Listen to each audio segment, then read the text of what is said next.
One thing that's been on my mind is this continuing experiment that we are in. What happens when you get rid of soft power and hard power becomes your dominant mode of diplomacy? What's that quote about war and diplomacy? War is the failure of diplomacy. Again, diplomacy, all the CIA shit, all the soft power, that's all folded under diplomacy. Color revolutions, that's folded under diplomacy. Public diplomacy, our people interacting with their people, our assets inside their area. So what we've done here with the gutting of USAID and everything moving inside the State Department for soft power and some turns of the needle with Commerce and Treasury in terms of White House soft power exertion, we have really had hard power supplant soft power as the dominant means of American influence over the past year.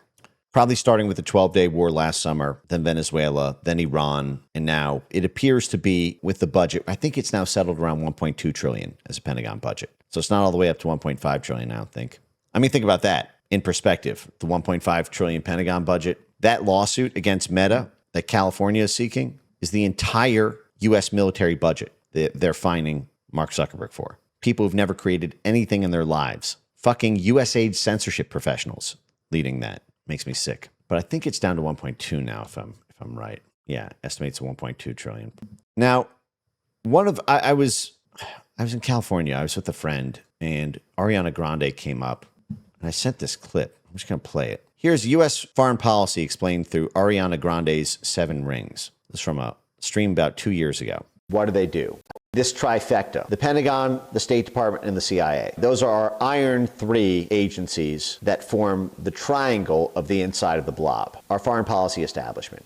What do? I mean, these are all one blobitudinous diplomacy, defense, intelligence apparatus. If you have a job at any one of these agencies, you can have the equivalent job at that level in any other one. If you are the head of the CIA, you could get promoted to the head of the State Department or the head of DOD lickety-split. Like Leon Panetta was the CIA director and then became Secretary of Defense. Mike Pompeo was the head of the CIA for Donald Trump, then he became the head of the State Department. Okay, they're all interchangeable because it's the same job from 3 different angles.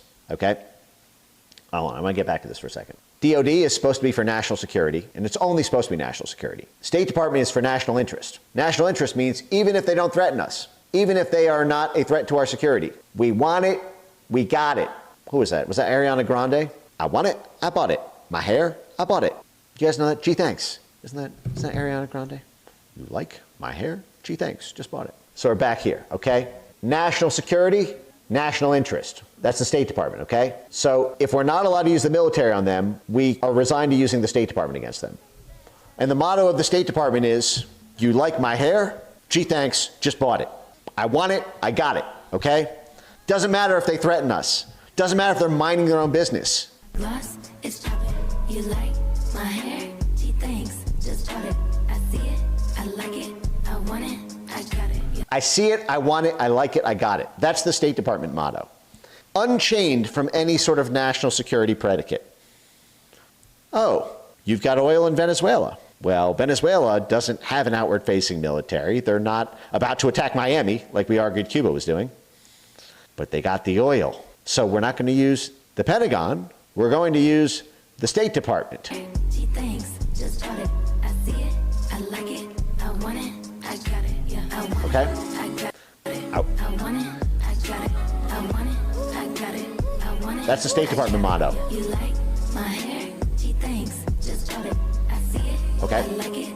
I want it. I got it. Yeah. All right. So getting back to this. So what does the CIA do? Okay. But the thing that I brought up here, again, this is 2 years ago. Biden was still president. We had not done any of the unprecedented military activity that we just did in the past year under this administration. This point about Venezuela, I want to come back to. One sec. Oh, you've got oil in Venezuela. Well, Venezuela doesn't have an outward-facing military. They're not about to attack Miami, like we argued Cuba was doing. But they got the oil. So we're not going to use the Pentagon. We're going to use the State Department. Do you understand what the point I'm getting at here?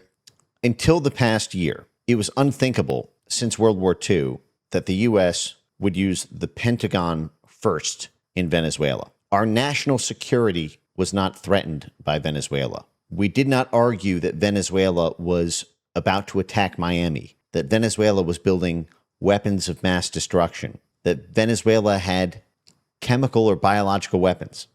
it was unthinkable we would break open the hard power against Venezuela unless they attacked us first, or we could gin up some intelligence alleging they were about to.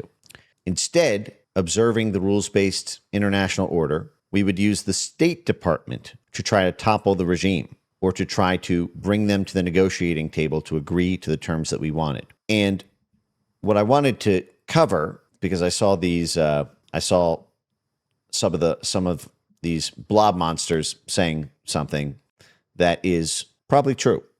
Here's Ken Roth, who I think was the head of Human Rights Watch. Yeah, which is just a completely disastrous organization. But this appears to be true. Trump has turned Venezuela into an effective U.S. colony with Marco Rubio as the viceroy and Washington controlling the country's oil revenue and dictating major foreign and domestic policies. Democracy has been relegated to the distant future. Delcy Rodriguez, who is the number 2, who's now, I think, the acting president, basically, acting head of state in Venezuela, sends selfies to Marco Rubio and runs every decision by him, including her social media posts, cabinet appointments, and TV appearances. In turn, he sends her crates of cash and runs the Venezuelan government from Washington. Now, I haven't actually read this article, this New York Times article. We just broke the paywall here, and we're going to go over it. But this is we're in a really fascinating metamorphosis of the projection of American power since the dissolution of USAID. Now, don't get me wrong. You know, that much of that USAID function has just moved into the State Department. It's not like we don't have any soft power.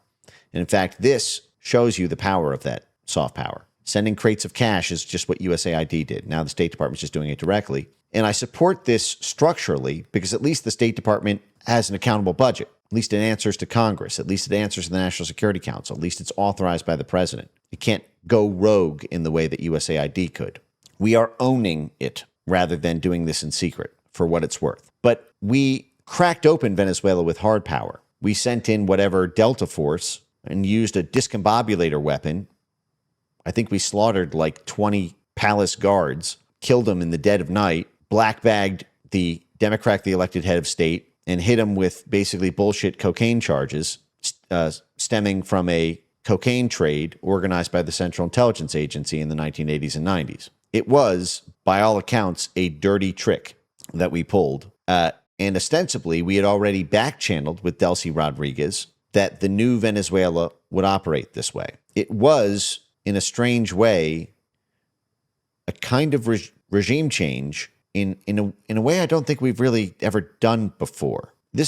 Now, I want to actually read this article to understand the current state of affairs in Venezuela before I get into this. But what I want to get at by saying is, you know, when I pitched the Trump campaign on changing the Department of Defense name back to the Department of War in 2023 and 2024, I made passionate arguments to the Trump campaign that we should rename the Department of Defense back to the Department of War. And I argued this on the basis of the fact that the rules-based international order was a kind of noble lie, and that the Department of War, as it stood from 1789 to 1948, only changed its name to the Department of Defense so that it could lie to the American people about conducting war. And that if we changed the name back to the original Department of War, at least the American people would not be lied to about what we're actually doing. We could still do dirty tricks with the military, but it would be slightly more honest about us doing the dirty tricks, which was really all I was asking for. I said this about USAID as well. This was right when USAID, the week that it was announced, it was folding up. And I titled it, Making Our Dirty Work a Little More Honest. The benefit of nuking USAID and simply having the State Department own it directly. Now, that was not to say we can't do CIA covert actions, not to say that we can't do State Department influence work. It's not to say we can't do dirty work, but just making the dirty work a little more honest. That way, at least we know what we're voting for. When we are, I got the Mark Andreessen Conehead here, if you're watching, Mark. Respect to my Conehead homie. But the purpose of this was to say that at least we know we're at war. We're not lying to the American people about defending ourselves in Zambia. We're not lying to the American people about defending ourselves in Pakistan. We're not defending ourselves in Nigeria. We're not defending ourselves in South Sudan. It's fucking war. We're killing people who had no intention of attacking the American homeland.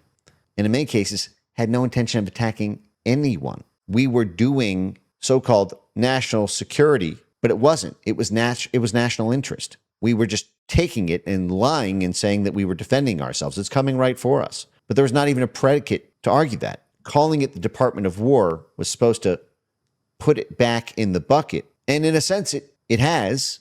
There's, there was not a colorable claim that Venezuela was about to attack. We just went in and did that shit. We didn't deny it like Biden did with the Nord Stream pipeline, blowing that up and saying, oh, maybe the Russians did to themselves.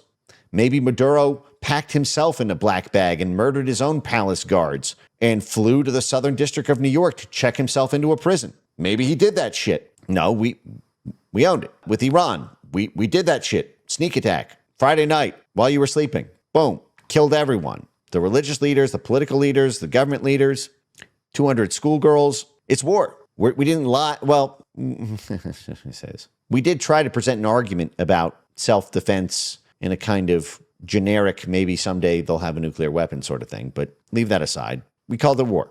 What I was not expecting, I guess, was the degree to which the military, the degree to which I thought that by renaming it the Department of War, it would make us do less of it, because it's unsightly to unilaterally go around the world declaring war. And the political predicate kind of depends on arguing we're under attack, So I thought calling it the Department of War would actually scale it back, that we would only deploy it when shit is serious, when we really need to go to war. And with the diminution of USAID down to its just de minimis state right now, I thought that basically the budget dollars would be redirected towards the homeland. I've made this point many times. I mean, gun to your head, when's the last great work in the United States? Was it the Hoover Dam? I think this was the last great work constructed in the United States between 1931 and 1936. I've been to the Hoover Dam. It looks like it was made in 1936, which is to say, yeah, it's important. It serves an important function, but it's not like that great. If you go on YouTube and you just type in like China, that it's a government that likes to build its way out of problems.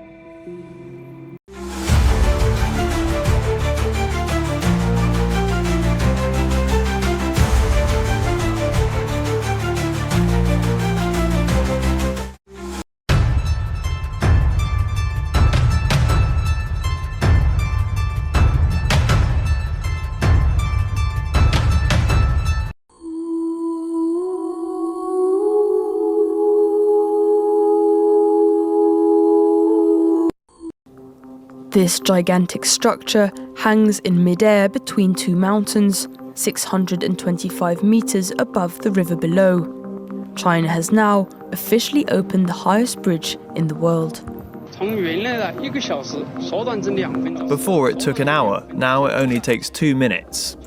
In the skies of Guizhou province, the Huajiang Canyon Bridge took 3 years to build and 22,000 tons of cement and steel. Last month, a testing team drove 96 red trucks onto designated points to test the bridge's structural integrity. Become a local. What I'm getting at here is my thought process was this was a domestic revolution, a populist revolution. We have a lot of problems. We're in tens of trillions of dollars of debt. Social Security is going to run out. Medicare, Medicaid costs are skyrocketing. I think the people aren't having babies because they can't afford them. We're at like a stagnant, life expectancy. There's kids can't afford a car, let alone a mortgage. The first homeowner age is up to like mid-30s now. This is what's causing the mental health crisis, not Facebook algorithms. Kids go to Facebook and Instagram to mentally heal themselves from the atomized existence and debt slavery. Every kid comes out of college a fucking debt slave, $250,000 of debt if they go to college. And the only way to get a good job is to go to college. So I thought, and I think Elon thought, that we would be investing. It doesn't have to be bridges. Although, here's the thing. You drive down I-95. I've now driven up and down I-95 from California to New York, California to Philadelphia. I'm sorry, from Florida, to New York, Florida to DC multiple times. I-95 driving. This is the big interstate that goes from Florida to Maine. And this is what it looks like the whole time. In fact, this is sort of the nicer parts. I mean, it looks like just like a slightly more rundown version of the way it did 30 years ago. You look at what countries that are investing in themselves are doing, and there's a beauty. And young people of hope. And I'm struggling at what we're coming up on the midway point of the administration. I'm struggling to articulate what will endure as a way of America doing business after this. Does that make sense? The trend for where things are going is to use hard power instead of soft power, and that we will just basically crack things open. And the long-term impacts of that are huge. No country ever forgets the exertion of hard power. No matter how good things look like they're going in Venezuela, the history books will tell for hundreds of years in that country what happened last year. And cold anger is a real thing. Same thing with Iran, same thing with Syria, same thing. Who knows how far this doctrine will extend, if it'll extend to Cuba. And I am a right-wing anti-communist guy. And I don't like, extremist Islam groups and the like. I don't like left-wing communist groups. What we're doing right now is it's fascinating. In the camp of careful what you wish for, I'm experiencing two careful what you wish for experiences right now.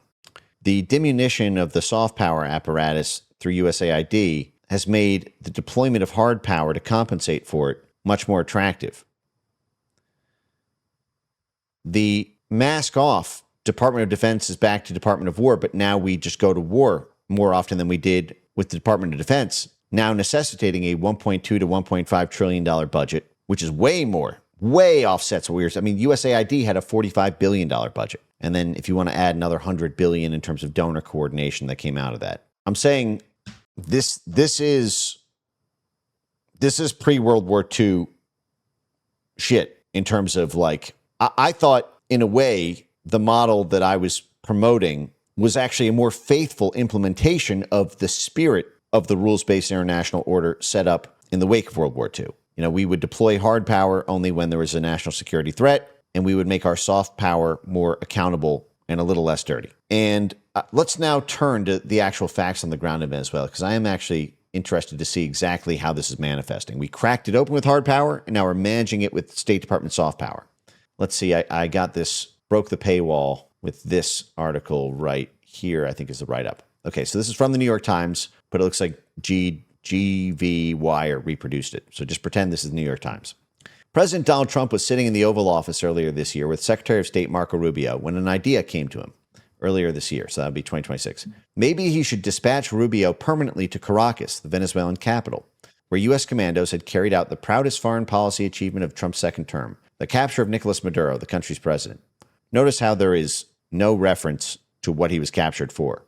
Fake charges about being the head of a drug gang created by the CIA before Maduro was even in power. But leaving that aside, Rubio could be the next leader of Venezuela, Trump suggested. And while the president's aides said he was joking and that he frequently teases Rubio about an overseas assignment, the fact is that Rubio does not need to move to Caracas. He already runs Venezuela from Washington, D.C. In the 6 months since U.S. forces blew open Maduro's bedroom door and snatched him in the dead of night, Rubio has become the de facto viceroy of Venezuela, holding sway over a sovereign nation in a way that no U.S. official has since Paul Bremer arrived in Baghdad in 2003 to run U.S.-occupied Iraq. Rubio now effectively controls Venezuela's finances, the distribution of its natural resources, and its government, according to interviews with more than a dozen officials and people close to both governments in Washington and Caracas, who provided details about his involvement in steering the country's policies.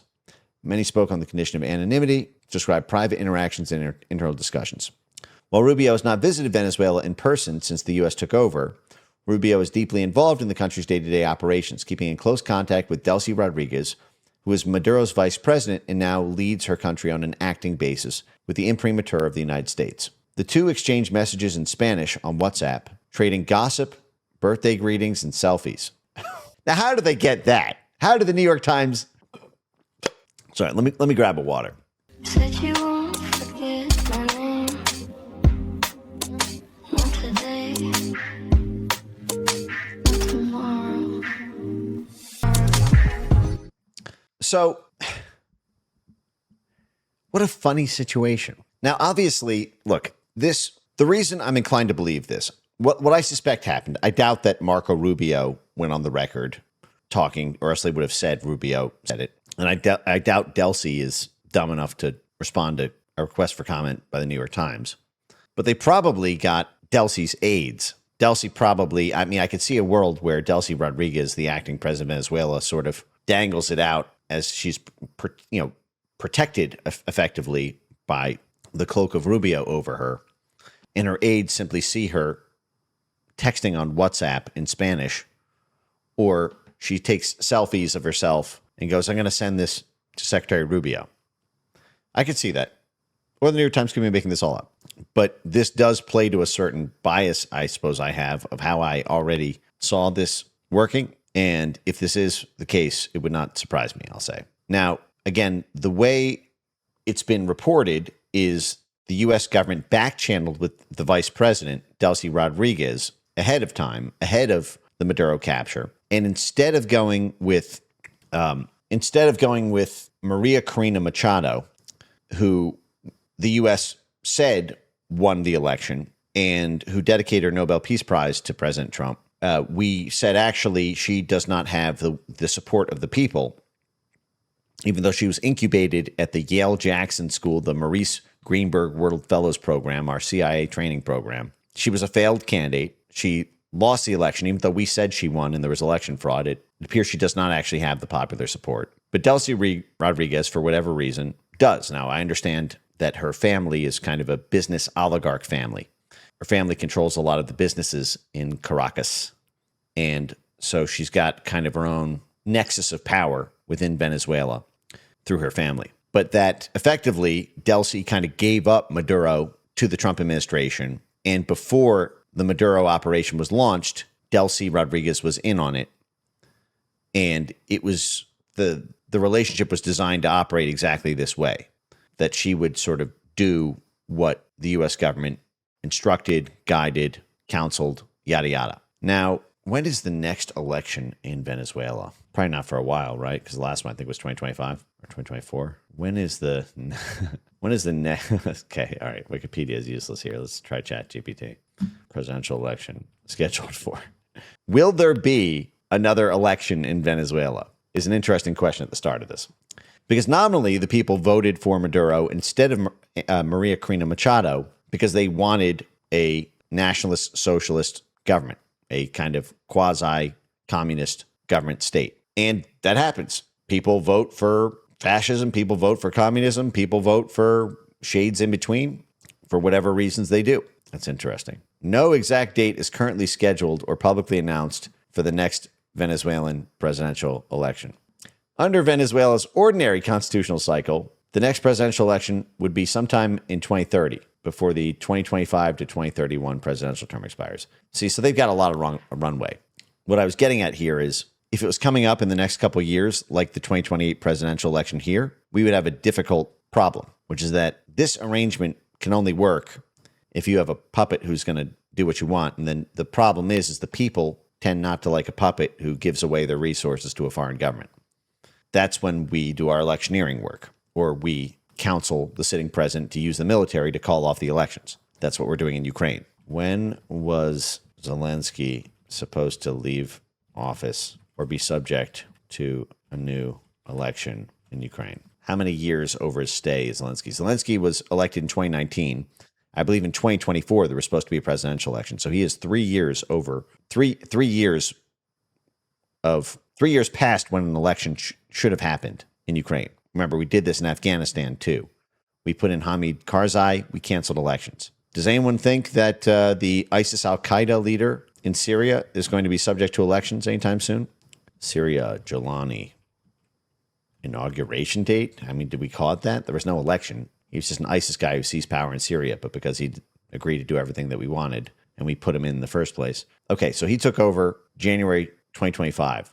Here's another question. Okay, yeah. So Zelensky, there should have been an election in Ukraine 3.5 years ago. We are not clamoring for an election in Ukraine. We could use all sorts of carrots and sticks if we really wanted an election in Ukraine for it to happen. But we are now back in the good graces. Zelensky's now a good guy again. Relationship. We've actually developed a good relationship. It's hard to believe, right? From the Oval Office to now, I think we've developed a very good relationship. And this is not the end. No, this is not. This is going to be the beginning, maybe. Yeah. Just the beginning. And you know, the country has a lot of future. It has such great land, such great assets, such great people. And by the way, Miss Marianne, I'm not under any delusions that Venezuela has free and fair elections. I was a little glib with the way that I said that. What I'm saying is I doubt that Maria Corina Machado would have won that election against Maduro fair and square, even if it wasn't all fucked the way that it is. Maria Corina Machado appeared to be a very nice person, but highly astroturfed, and it's very rare for the hearts and minds of people in a foreign country to want to give away their oil resources, to want to give away their gold, to want to give away their lithium, to want to give away their ports without themselves taking a significant share of those profits. And so I'm not saying that, Venezuela has free and fair elections, but I also don't think that Maria Corina Machado actually defeated Maduro, just like I don't think Juan Guaido did in 2019. Juan Guaido is another one of these grown in the lab, CIA vassal presidents tied to drug cartels and all sorts of crazy shit. And we declared him the president in 2019. And I think he got like 7% of the vote. I don't think he had the support of the people. And I think the fact that we didn't install Maria Corina Machado kind of tips the hand that we didn't really think she won either, because she didn't have the support of the people. Well, if she won the majority of the vote, she would have had the support of the people, right? Clearly, there's a business and military relationship that the Rodriguez family has a hold on in Venezuela, while still having the nominal line of secession as it was democratically elected, that is, for the time being, sufficiently pacifying any budding protest movements in Venezuela against this arrangement. Let's get back to this. So Delcy Rodriguez and Secretary Rubio looks like the relationship is going very well. Now, what I find very funny about this is right away is they're talking on WhatsApp. WhatsApp is like the least secure. You might as well put it on a Times Square Jumbotron. WhatsApp is owned by Facebook. The encryption is total dog shit. Like, they're not even talking on Signal. They're not even talking on something where you at least have to hack the phone. Like, WhatsApp can be subpoenaed in a U.S. court. Like WhatsApp is so leaky. I've seen USA documents where they're basically hacking WhatsApp. I mean, I just think it's funny that they're basically having this on an unsecured line, which I just think is funny for the National Security Advisor and the head of state of Venezuela. All right. Despite the banter, the relationship between Rubio and Rodriguez is far from a partnership. It's a manifestation of Trump-era American power in which the winner takes all regardless of sovereignty and international law. The Venezuelan government did not respond to a request for comment. The Trump administration did not address detailed questions about Rubio's authority in Venezuela. Rubio's downplayed his role and largely avoids discussing his work. He declined multiple requests for an interview. This was all secondhand. Tommy Pigott, a State Department spokesperson, said in a statement that with renewed cooperation and sound economic stewardship, Venezuela can reemerge as a stable, prosperous partner whose citizens benefit from its vast natural wealth and strengthened ties with the U.S. The direct control over Venezuela's public revenues, in particular, distinguishes Washington's influence there from most other countries beholden to U.S. military and financial might. The U.S. Treasury receives the revenue from most of Venezuela's exports, then disperses it gradually to Venezuela through the country's private banks, a relationship akin to parents handing out allowances to children. Now, this is what we do in every colony, if you will, right? Like, this is what we do in Iraq. This is what we do in Syria. This is what we do in Libya. In fact, you even saw in the Epstein files, Jeffrey Epstein had a business out of getting frozen funds, typically held in a New York Federal Reserve Bank, dispersed back to a foreign government for a fee, going to Epstein and his gang for arranging the U.S. Treasury to unfreeze the funds. This is one of the reasons that Epstein was so close to Larry Summers, who was the former U.S. Treasury head. But this is a very US-80 type arrangement.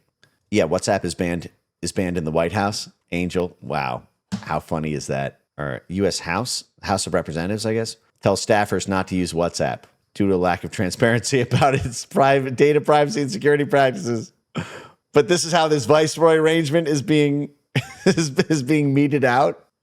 I mean, this makes total sense. I mean, I think I downloaded WhatsApp when I was living in Miami just because I wanted to have a dating life, and all the Latina baddies only use WhatsApp or Instagram DMs. So, but I do not use WhatsApp, and I just think it's so funny that that's what they're communicating on. Is Rubio trying to pick up a Latina baddie? Is that why he's on WhatsApp? Is he posting shirtless selfies on his IG story? Is he doing it for the gram? Was this whole thing just an op so we could do it for the gram? Open question. Don't know the answer. All right, let's get back to this. So when I said this is a very US-80 type thing, we love this tactic where we say you're your own sovereign country, but because we basically have military vassal state control, when funds go to the state-owned oil company or the state-owned gold giant or the state-owned metals and minerals giant, before the revenue hits the bank account of the publicly owned giant, it goes to the Federal Reserve Bank of New York first. And then to make sure you're proceeding with your milestones, we will disperse portions of those funds in tranches. This is a way to make sure that basically the government does everything we want it to do, or else we freeze their money. This was something that I think I've told you guys about when I was at the State Department, and the Ukrainians were putting forth a bill to try to retake control of their Ministry of Education, which after the 2014 coup had been basically transferred to a Euro-Atlantic credentialing body and was hitting Ukrainians with all this LGBT propaganda. And Ukrainians didn't want the gay stuff, and they put a bill in the House to move credentialing and their school curricula back under the Ministry of Education's control.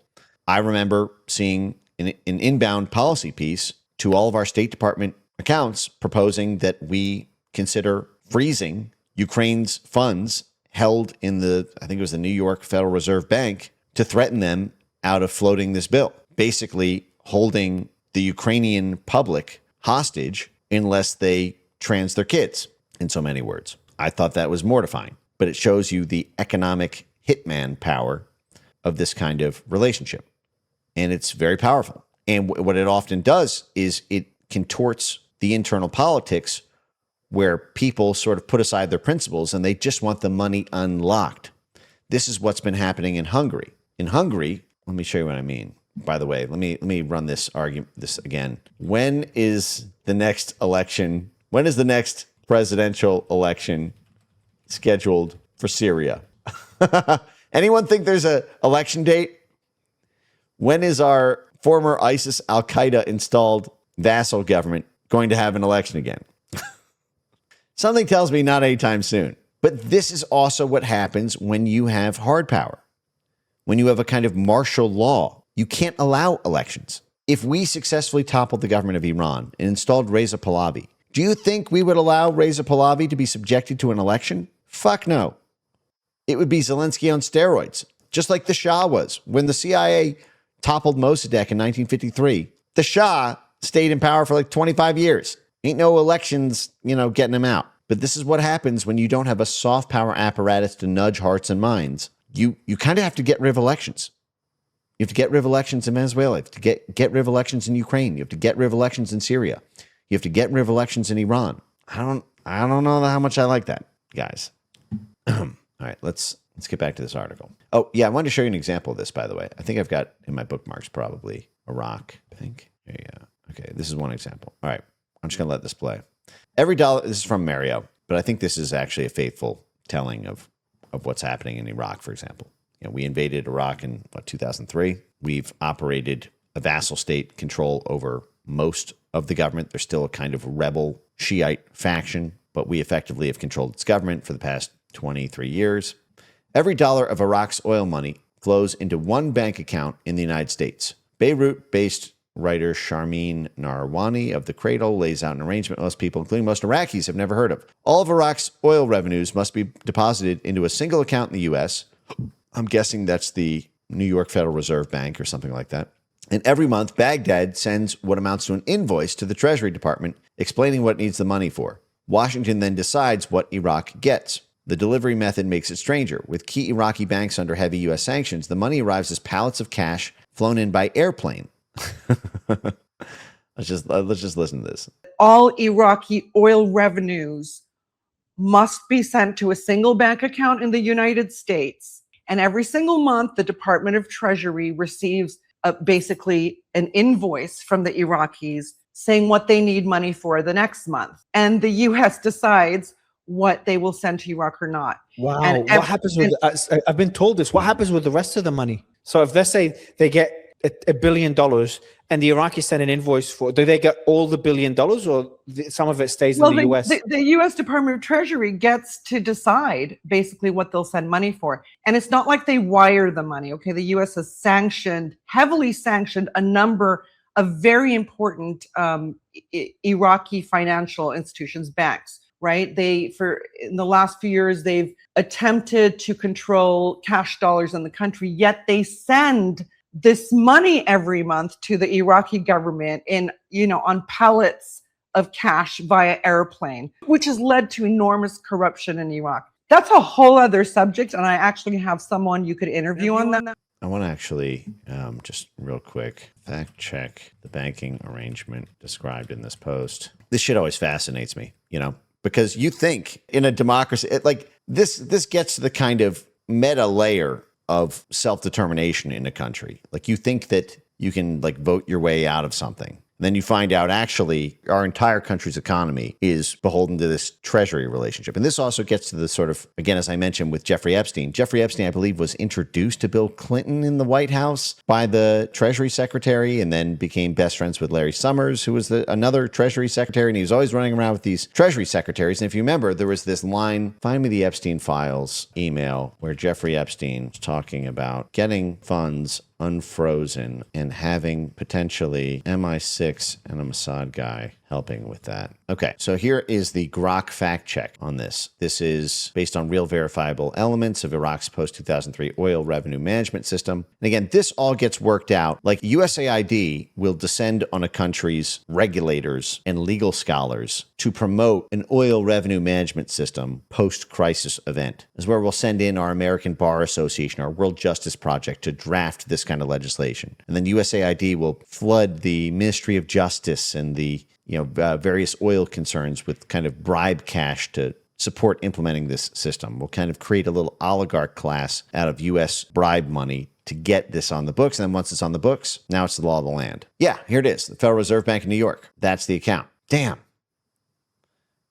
Am I good? This is the same thing we do for all of these. That's what we did in Ukraine, the Federal Reserve Bank of New York. Buyers of Iraqi oil actually pay in USD into the designated accounts in the Federal Reserve Bank of New York. So if you want to buy oil from Iraq, even though Iraq is now electing its own president and the like, when's the next presidential election in Iraq?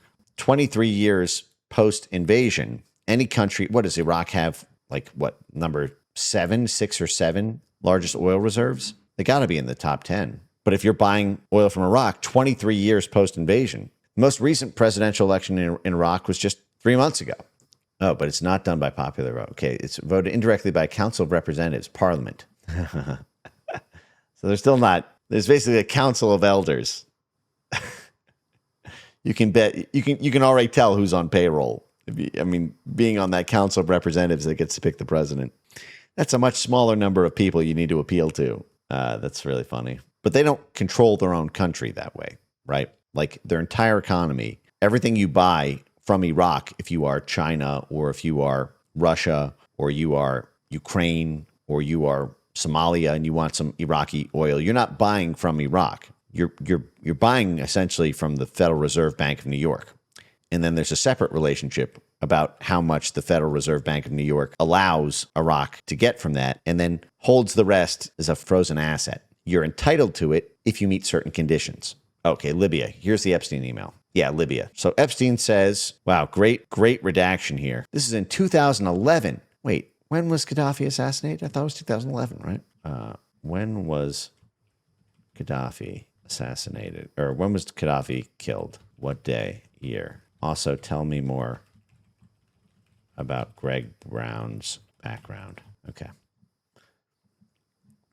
Great. Great job, Justice Department, with the redaction. Who is this mysterious person that Jeffrey Epstein is sending to? I can't make it out. What is this redaction? This clearly says gbrown57@gmail.com. God help me if a buddy is ever trying to cover my tracks and he redacts like this. You know, you have a crush on some girl in middle school. Who do you like? I like Susie. No. She can't know. Don't worry. Before I pass the note, I'll cross Susie's name out. It's like, bruh, you done me dirty with that one. I can clearly see every letter. All right, let's see. Let's check the timeline here. Get some music on while we wait.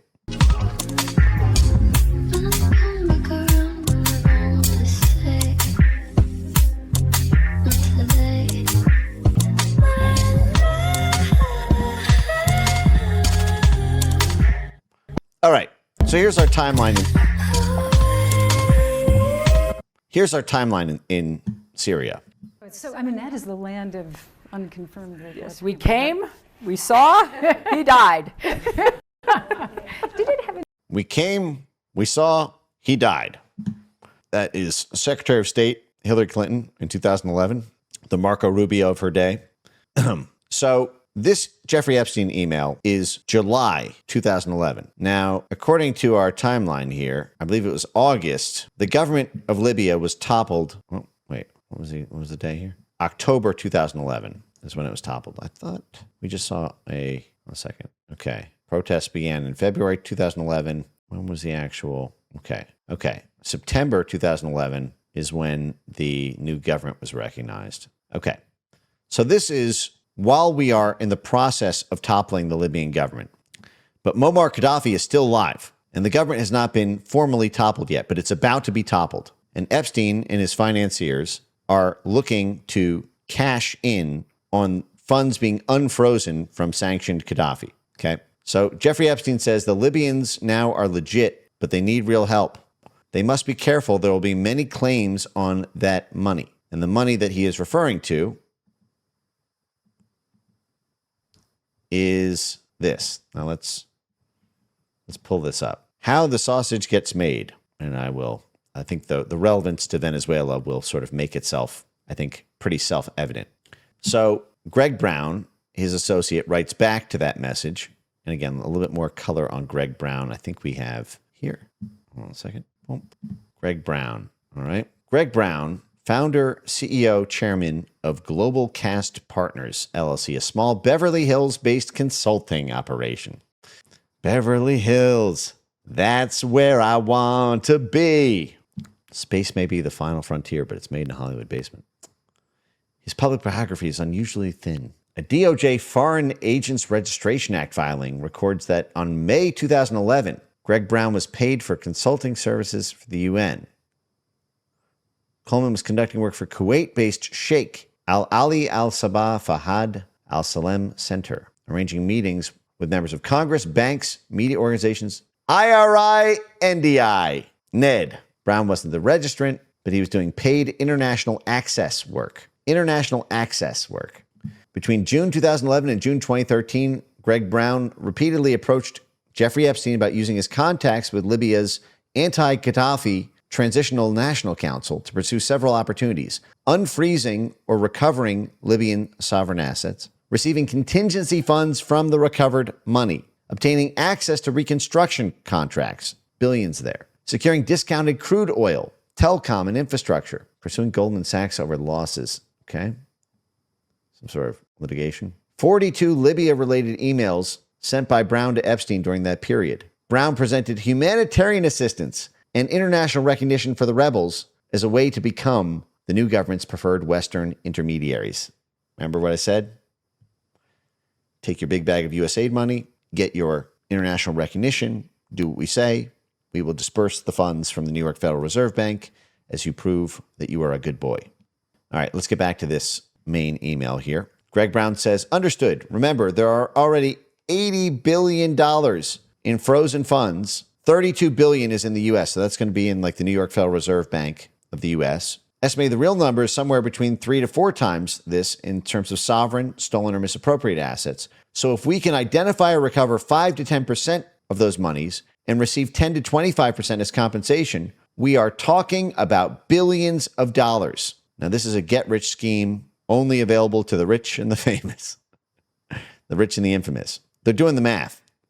Hey, it looks like our CIA-backed plucky rebels, the Transitional National Council group, it looks like our rebels are about to successfully take over the government in Libya. This is a business opportunity for us because the Treasury has seized $32 billion worth of their assets as part of sanctions and as part of profits from that we've basically seized from portions of the country under rebel control.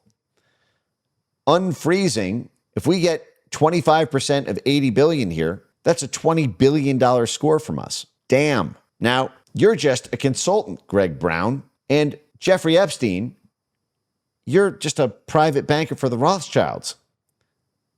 How are you going to get that money unfrozen?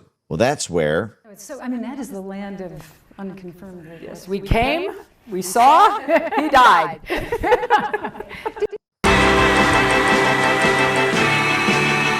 That's where Sergeant Pepper comes in.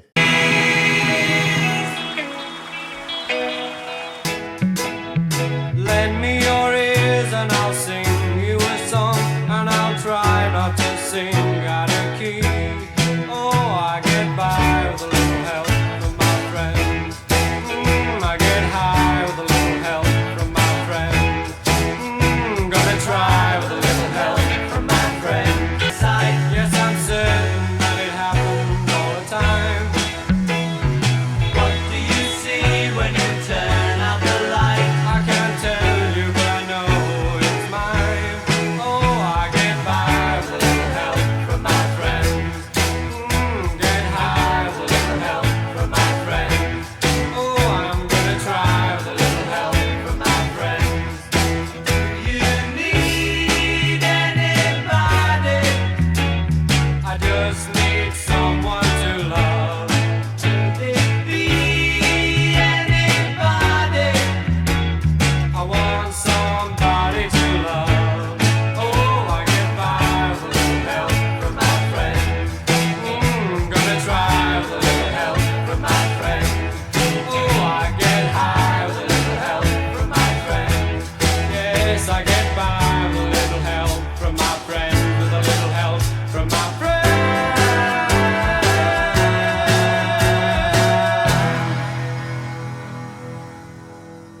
That's the secret sauce. How to make a quick $20 billion as a CIA syndicate banker with friends in British intelligence, Israeli intelligence. Now, I want to actually point something out here. How are you going to get the money? Lebowski? Where's the money, Lebowski? So just continuing this. So they say, listen, we can make upwards of $20 billion just from striking an agreement with the rebels that if we can get the Treasury Department to unsanction the 80 billion because we were the ones who pitched the Treasury on getting it unfrozen, we'll keep upwards of 25% as compensation, a fixer's fee, essentially. And then it says, but the real carrot is if we become their go-to guy.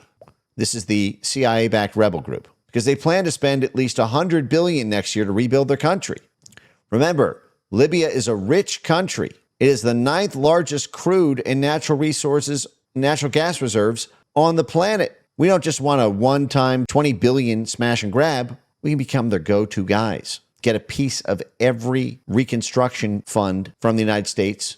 We'll be the middleman. And they say Patton Boggs is already representing the TNC as the CIA-backed rebels that overthrew Gaddafi on a contingency basis. Hey, Patton Boggs is already doing this. And then he says, I have friends formerly with MI6 and Mossad willing to help identify stolen assets and get them recovered. Formerly with MI6 and Mossad. Formerly. Now, did he mean formerly or did he actually mean formally? Because that's a very big difference in words.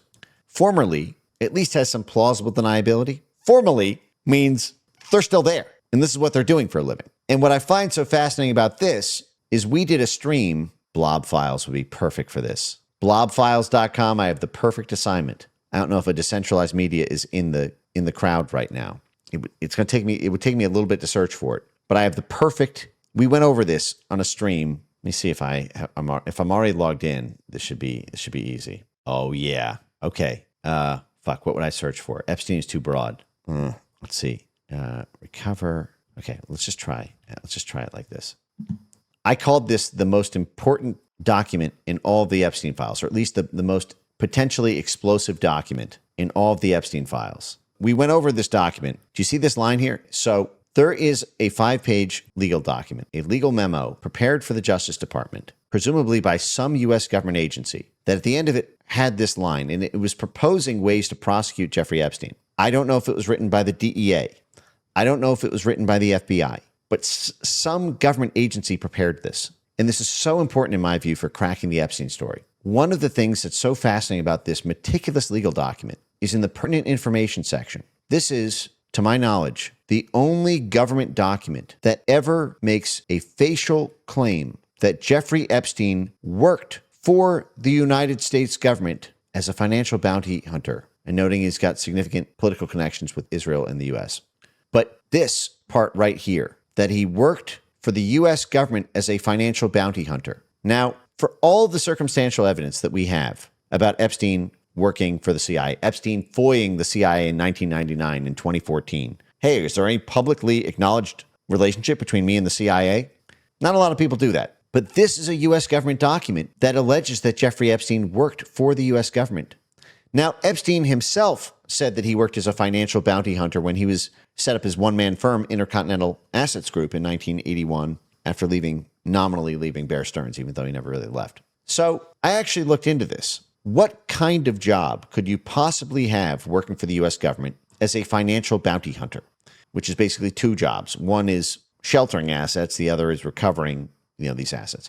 Well, what you have right here in this Epstein document is the financial bounty hunter job here. Here, Epstein and his acquaintance are saying, I have friends formerly with MI6, not formally. It says formally with British and Israeli intelligence who are willing to help identify stolen assets and get them recovered. Financial bounty hunter. That is a formal British intelligence and Israeli intelligence job. Was Jeffrey Epstein doing that for the Central Intelligence Agency of the United States? I actually did some research. It turns out the CIA does a ton of that. So does Ned, for what it's worth. But this is described as an intelligence job. And Jeffrey Epstein is described in a government document prepared for the Justice Department, describing Jeffrey Epstein as doing for U.S. intelligence the very thing that Epstein is coordinating with British and Israeli intelligence on doing, the very same job. Do you guys find that as insane as I do? Doug Leese's son? Wait, bounty? Wait, where do you have Doug Leese's son? I know that Epstein was close with with Doug Leese's son, right? What's my share of the bounty? Was that a misspell for booty? Wow. Now I actually had, let me see if I can prepare this. Where does the bounty go? Well, it goes nominally to the client paying the bounty hunter, and the bounty hunter gets a fee for the recovered funds. Bounty hunter, financial bounty, or maybe asset recovery. Let me try asset recovery. I have a whole note on this. Asset recovery. Yeah, U.S. asset recovery programs. All right, so here's what I looked up. Give me 10 examples of U.S. government programs around asset recovery in foreign countries. Include CIA, State Department, USAID, and National Endowment for Democracy programs or projects known to have been dedicated to asset recovery. I was trying to understand what could have jobbed for the U.S. because Jeffrey Epstein never disclosed that he worked for the U.S. government.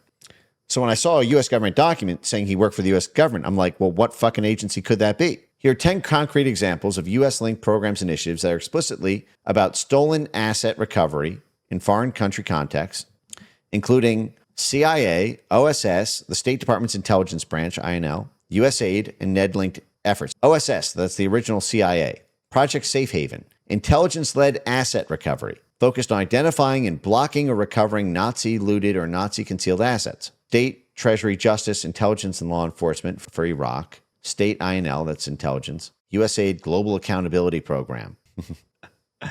USAID. NED. Recovery is a coveted priority in the Restricting Kleptocracy Project. Asset recovery. All these. Where were we? Venezuela. What I'm trying to get at here is you are going to see a fixer class in Venezuela emerge I'm sure it already has. I'm 100% certain it has already happened. You're going to see a sort of Epstein class descend on Venezuela, where the government, regulators, policymakers, local oligarchs will have to have a relationship with a fixer in order to get money dispersed through the Federal Reserve Bank, through the New York Federal Reserve Bank, holding on to Venezuela's oil and gold and all of that. I highly doubt Marco Rubio is having those conversations directly with Delcy Rodriguez on an unsecured WhatsApp line. There will be a fixer class of intermediaries, and you will know them by their fruits being their ownership of seaside Miami condos with weird back and forth trips between Caracas and Miami. There will be a new oligarch class in Miami around the class of fixers for all the various industries: telecom, infrastructure, aviation, gold, lithium, oil, gas. Every industry is going to have a fixer guy, an Epstein guy. You want to get this unfrozen? I got to get a cut. And those people will turn around and vote Trump, donate to the Trump, donate to, Marco Rubio, 2028 campaign. I mean, this is how the system works. Donor, drafter, dealster class. So the U.S. Treasury receives the revenue from most of Venezuela's exports, disperse it gradually through the banks. Okay.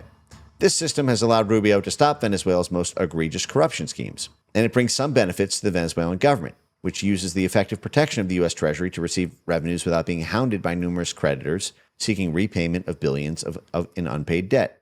But the arrangement has also given Rubio immense leverage over Delcy Rodriguez, the head of state in Venezuela, who depends on the money to pay workers and prop up the national currency. Rubio also oversees the application of U.S. sanctions on Venezuela, deciding who gets to do business in the country and how.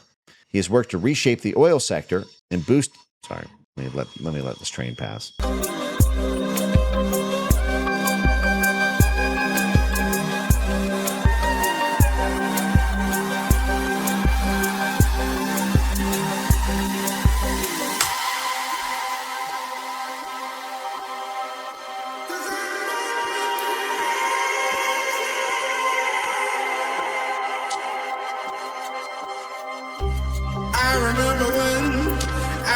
I remember when I lost my mind. There was something so pleasant about that place. Even your emotions have an echo in so much space.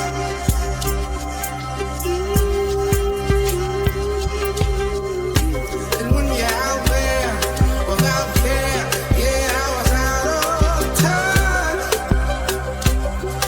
But it wasn't because I didn't know enough.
since I was little, ever since I was little, it looked like fun.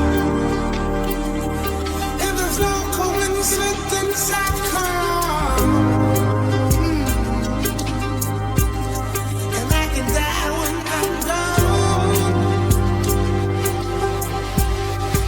But maybe I'm crazy. Maybe you're crazy. Maybe we're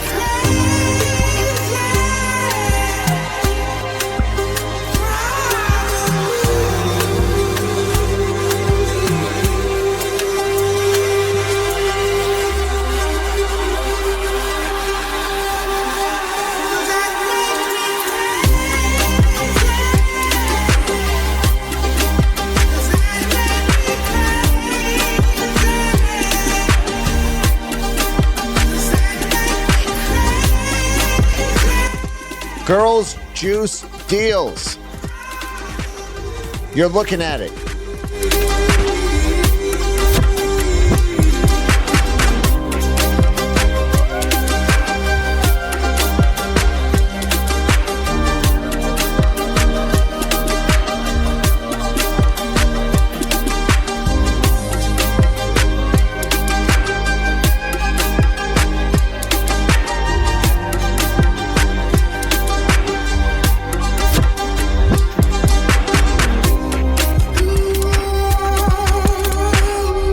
What you are looking at, guys, is the embodiment of my thesis of this whole time.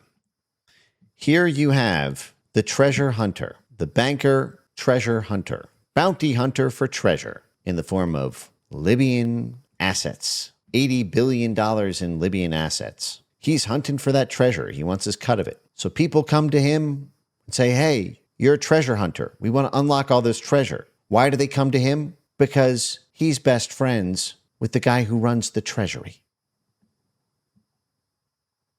The guy who makes the formal decision to make the treasure available, to unlock the treasure. And why are they such fast friends?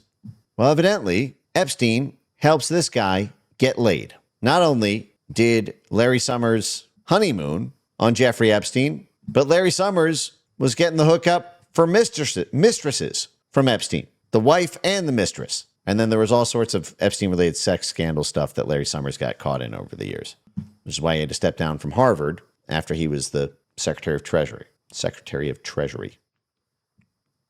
But so the parties get him access because this guy's got the money, but he's got no bitches. This guy's got the parties with the bitches. This guy gives him bitches. This guy gives him the treasure. So the girls juice the deals. I don't even think the girls were underage in the case of Larry Summers. He was just cheating on his wife. Regular ass Slovakian hotties or whatever. Slavic hotties. I get by with a little help from my friends. You said scroll down. Good first step. Jeffrey Epstein to Peter Mandelson. That's all you can say? Good, Petey. Well done, Petey. Martin Armstrong. Dear Peter, I spoke with Colin Grassi today about a role as an advisor for you with Deutsche Bank. In this meeting, we agreed about the parameters. What date is this? Where's the date? 2010. Okay. In this meeting, okay. The context is that Anshu Jain is now taking responsibility for the investment bank and he needs to arrange the bank's relationship with customers more effectively. He would, by acquiring your services, be able to access governments, families, and corporations on an international basis.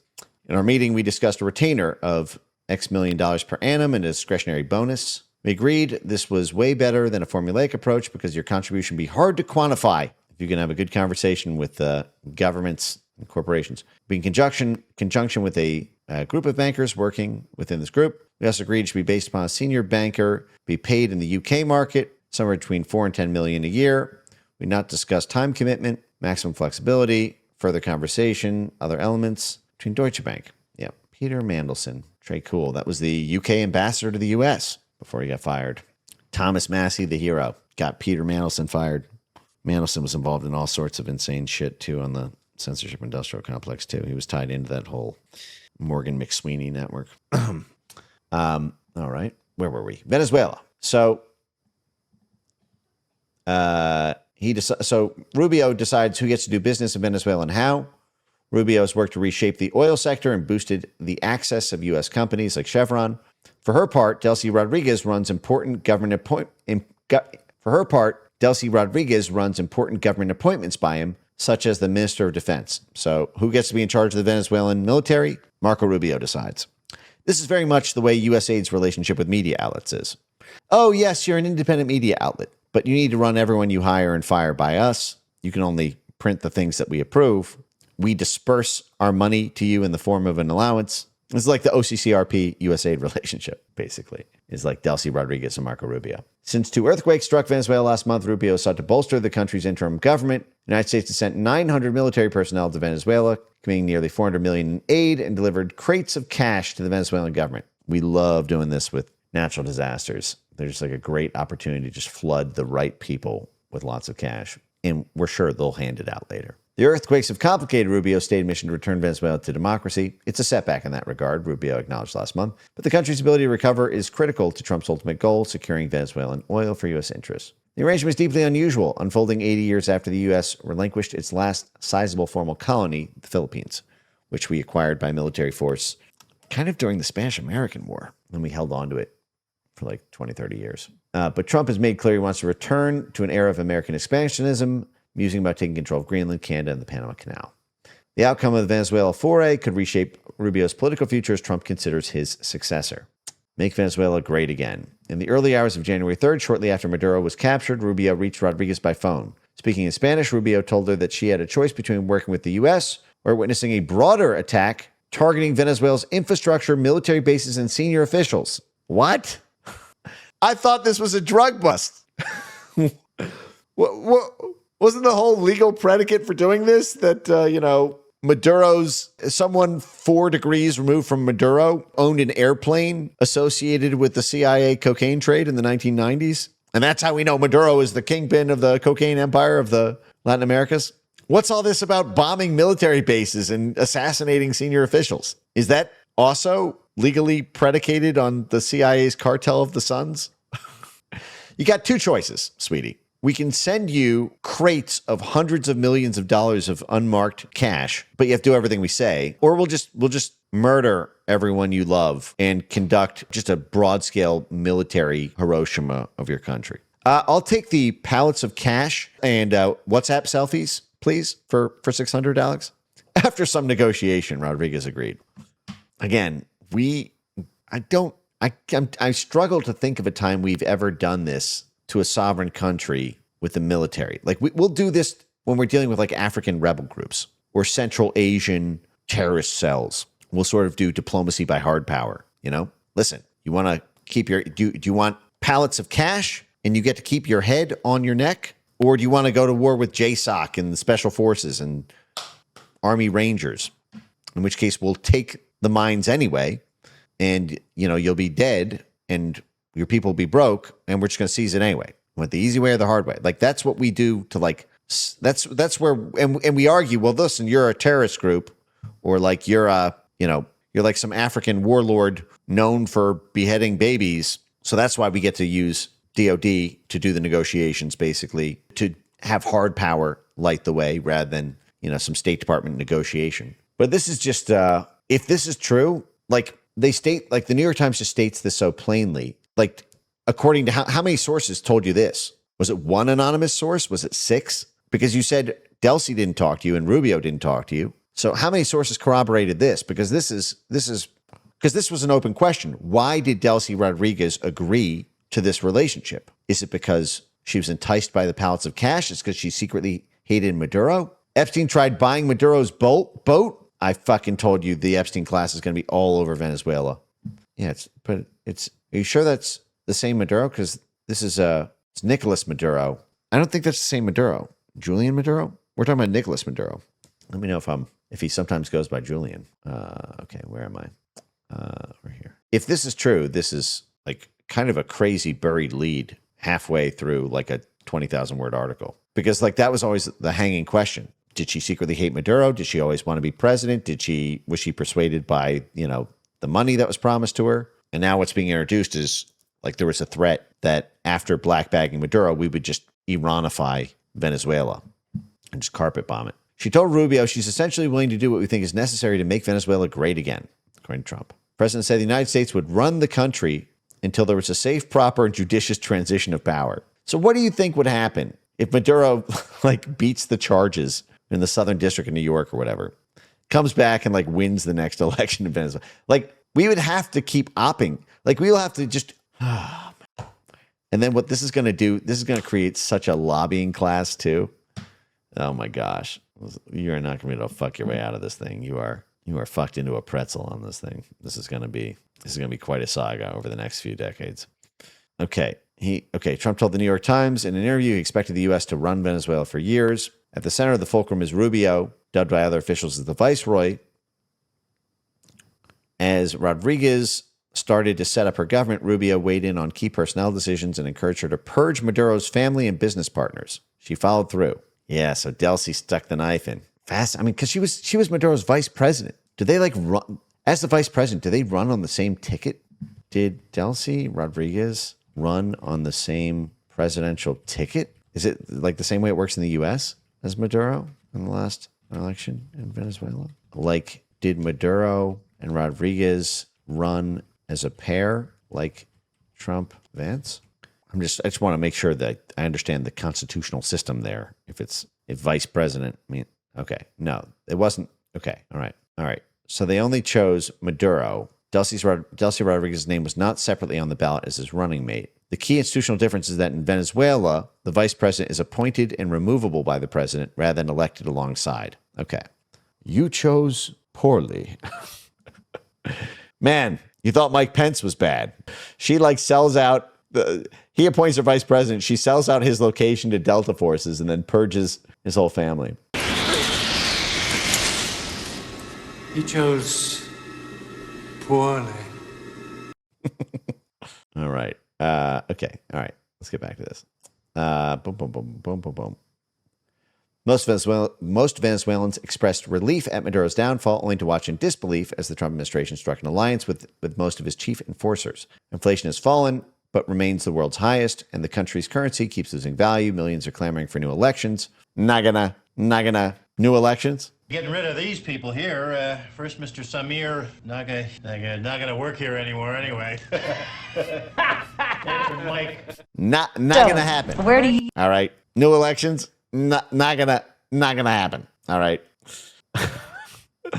Oh, but democracy-loving Democrats. It's funny. Like 3/4 of them, 3/4 of the limousine liberal New York hedge fund Democrats love the shit out of this.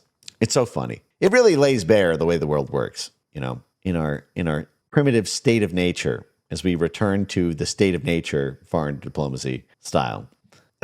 Now, I thought they were going somewhere different with this paragraph, which is this is what played out in Hungary. See, the EU really butt-fucked Hungary. Pardon my language. I'm sorry, guys. Let me show you something. Here's how this Epstein treasury arrangement can really like warp a society from the inside, including like who people vote for. So the EU locked $19 billion in frozen funds for Hungary. Actually, they unlocked $19 billion once Orban lost.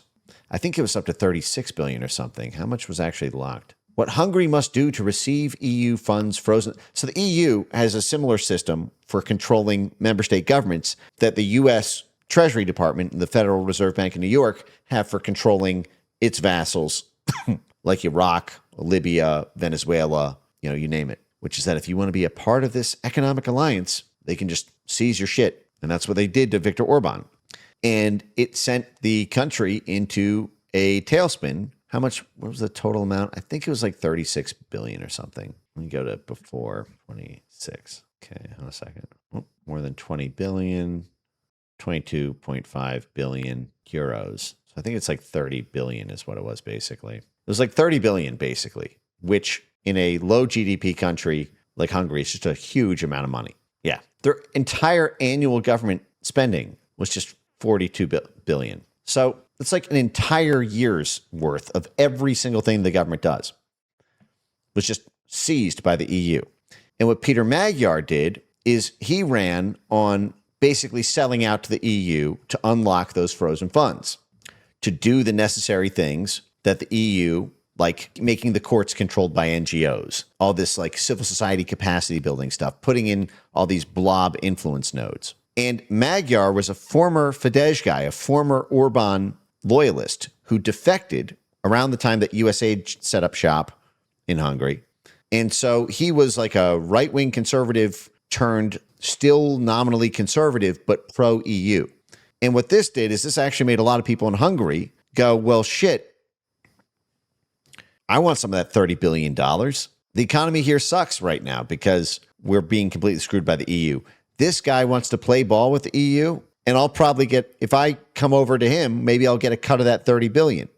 So it actually, when you apply this kind of financial anaconda strategy to a country, it can actually make the people want to sell out their own interests just to get a suckle from the teat of the New York Federal Reserve Bank holding the funds or the European Commission holding the funds.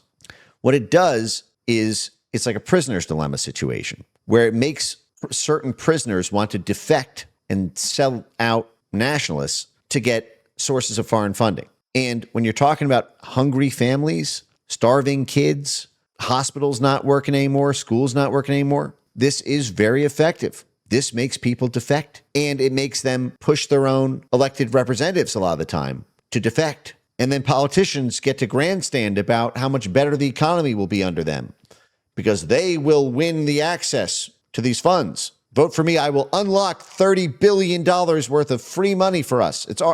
Free money. It's our money. They stole it from us. Yeah, but I'll negotiate with them. I mean, you'll negotiate. You're just going to do everything they say. Yeah, but at least you'll have the money. This is a very powerful soft power tool. This is financial soft power. And again, the Venezuela case, it's different because it's the same mechanism, but we just used hard power as the impetus to set up this arrangement. We did a toggle. We did hard power, then hard power to crack it open, soft power to manage the omelet.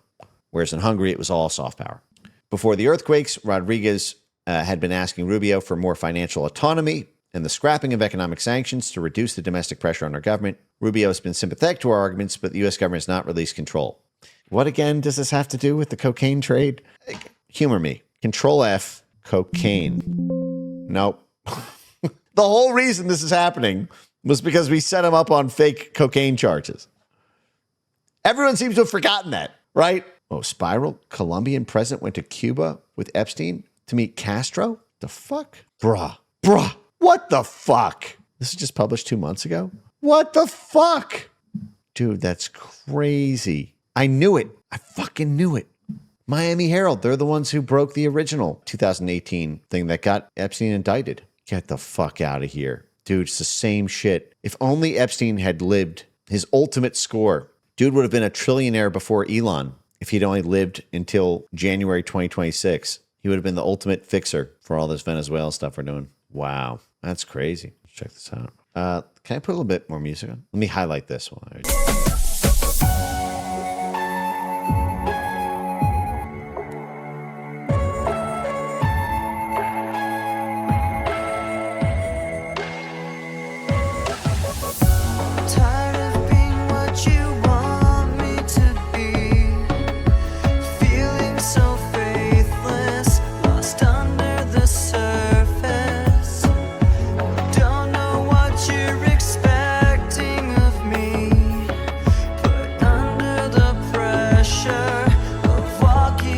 Girls Juice Deals.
Holy shit, guys. 20 from Brody Sava. The song will never not remind me of Miami Vice 06. Hell yeah, brother. Take me back to Miami Vice. Take me back to Miami. I don't know where there's more action right now, in DC or Miami. I suppose it's good that I'm here just so I'm not distracted by the sights and sounds, but I can't wait to get back. Well, wait, what the fuck? Why are all these archives down? Archive.is has been, all right, I see a source there. All right, so there are a couple things that struck out to me immediately on this. First of all, I just want to see, is there a relationship here? Okay, all right. A couple things. This is really wild. So back to our scientific researchers at our university institutions and yada yada. So a conference in Havana. So this is 2003. He traveled to Cuba and met the late Fidel Castro. So this is under the Republican George Bush presidency. He flew to Cuba and met Fidel Castro. That was under Republican George Bush. Do you think he could do that without a State Department clearance as a civilian going to Cuba in 2003? But how about this one? In 2017, Epstein helped fund a state-backed neuroscience conference in Havana. That was under Trump 1. He funded a Cuban government initiative. I presume this was just seeded with CIA spies under the banner of a science program. This is what we did all over Russia during the Cold War. We went straight for their scientists, their intelligentsia class, their white-collar middle class through these science fairs. The CIA did this with help from the Open Society Foundation, USAID. I presume this is just that. I don't think that Cuba is really where the cutting-edge neuroscience research in the world is going on. Call me crazy, but, it's hard enough getting the lights on there, let alone doing high-end, super expensive electrospectrometry, whatever the fuck, is used in state-of-the-art neuroscience.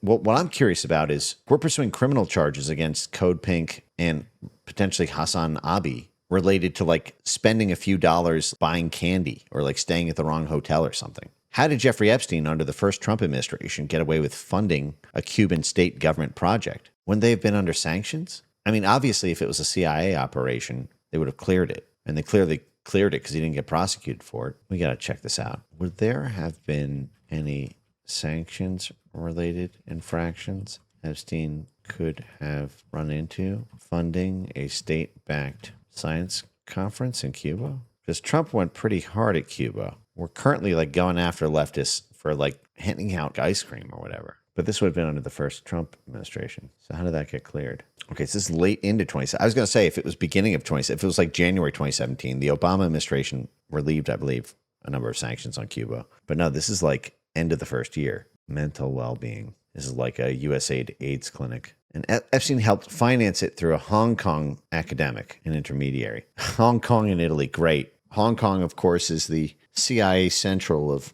Southeast Asia, right?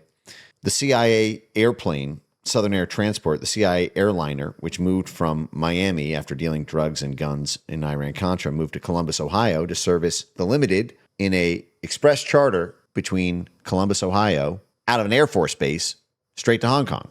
Hong Kong is, of course, the drug capital of Southeast Asia. Hong Kong was literally seized by the British during the Opium Wars when China refused to buy British opium. So the British Navy seized Hong Kong and turned it into a narco state. Then it became a big CIA money laundering, drug running, weapons transshipment point. And of course, Italy is where this all started in 1948. Jeffrey Epstein was the principal identifiable private benefactor. I got to know more about this Gino Yu. I bet Gino Yu is a real trip. The amount he contributed is not disclosed in the records. Italian Society. Sapienza University of Rome. This is going to be some fucking Knight of Malta guy, I bet. In 2017, the Cuba sanctions regulations contained fairly broad authorizations for science exchanges. The legality of Epstein's actions would depend on who received the money and what it purchased. Grant scholarships and awards to Cuban nationals. One related subjects include science research. So science research is the big get out of sanctions free card? Get the fuck out of here. That shit's got to be authorized. Otherwise, the left could just literally pump billions of dollars into Cuba under science research. And then the universities spread it around, and then suddenly Cuba's got billions of dollars in float. That shit's got to be authorized. Wait, payments made after November 9th, 2017? The Trump administration's new rule prohibiting certain direct financial transactions on the State Department's Cuba restricted list took effect on November 9th, 2017, 1 fucking day after Jeffrey Epstein's conference ended?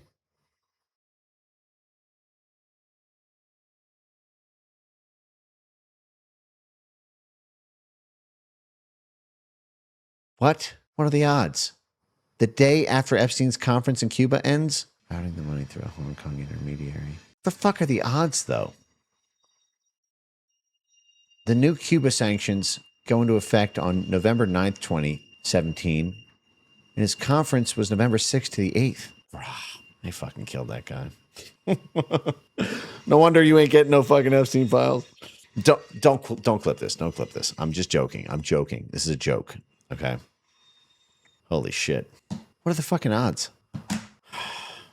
Okay. This is from Angel, making a joint venture with Chavez. They're your trouble, not Venezuela. The end game should be trying to operate all the ports for both countries. IT will take some time. You should personally concentrate on Cuba in 2009. You need an overall Latin America-Cuba strategy. Getting me with Castro, but now is not the right time. Collect your political risk insurance if you have any. This is the Sultan bin Suleiman. They are concerned that you guys feel upset.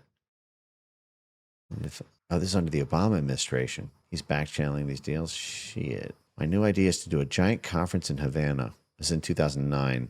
Great facilities, beaches. Only science. I believe the government would sponsor. I need to check with State Department. Yeah, of course. Of course, is what I was saying. This has to be cleared by the government. But he conceived of this in 2009. He would have had to have checked with the Trump State Department when this ultimately happened in 2017. The Trump State Department would have approved this. Yeesh. Is that in the Epstein files?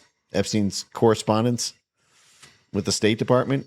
The State Department would only approve that if they thought it was in U.S. interest to approve it.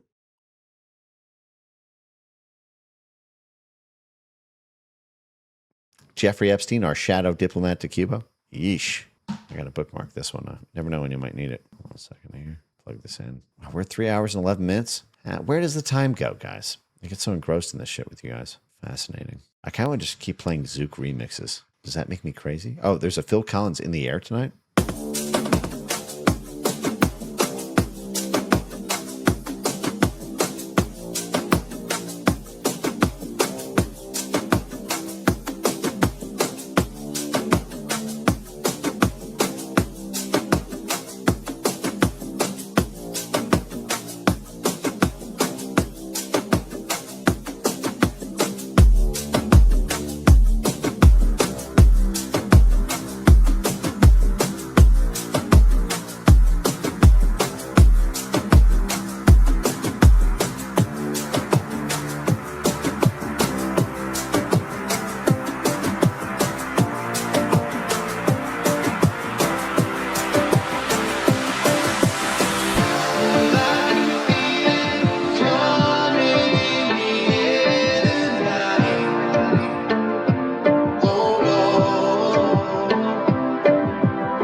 How could I ever forget? It's the first time, the last time we ever met.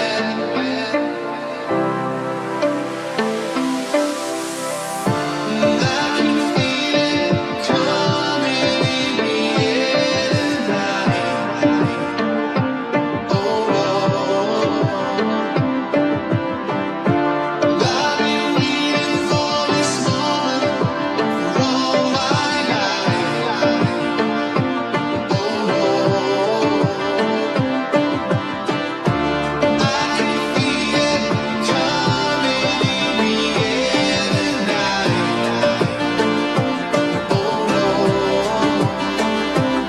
this moment all my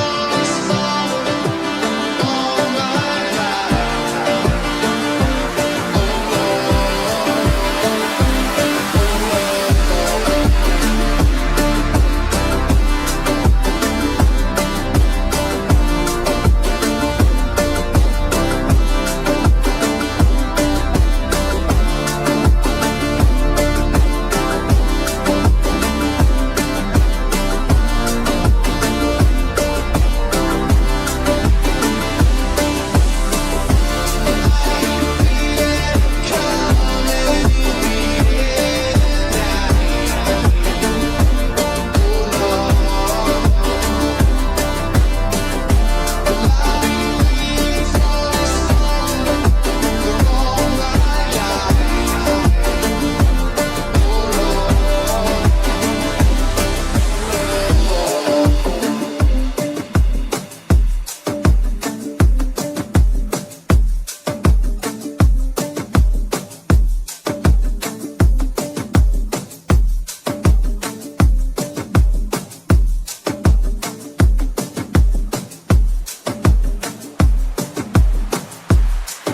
Guys, he worked for the fucking CIA, okay? He worked for the fucking CIA, all right?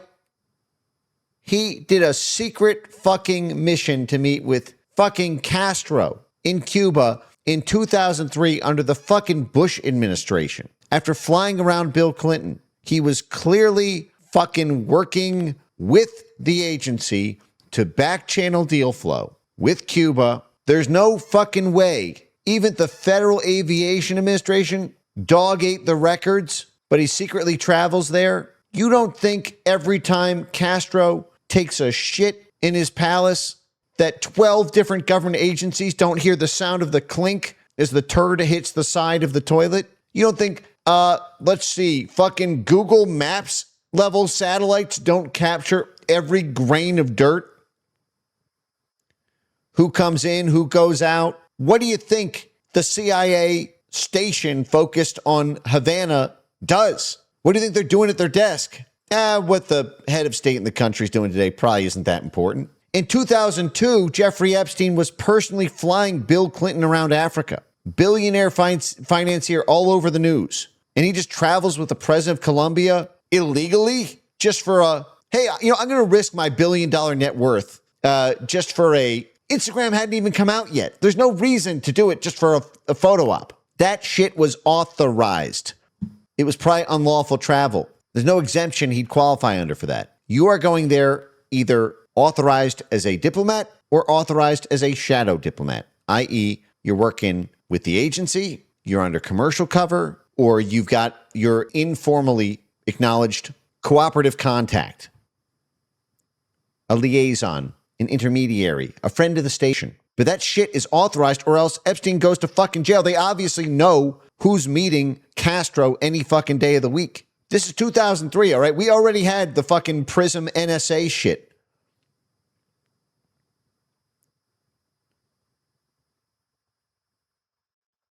Epstein would have been secretly authorized. There's no way that he would just do that illegally in fucking Cuba under a Republican administration. There's only 2 people fucking stupid enough to risk that. Some drunk, quaaluded out, LSD mind-fucked homeless person who's got nothing to lose, or someone who's been authorized by the agency to do this. An authorized crime. Just 4 years earlier, Epstein was FOIAing the CIA for any public and acknowledged links between him and the CIA. But he got State Department approval under Trump 1 for the 2017 conference. Ain't shit changed. FARC. Damn, man. That's fucking wild. How many crimes?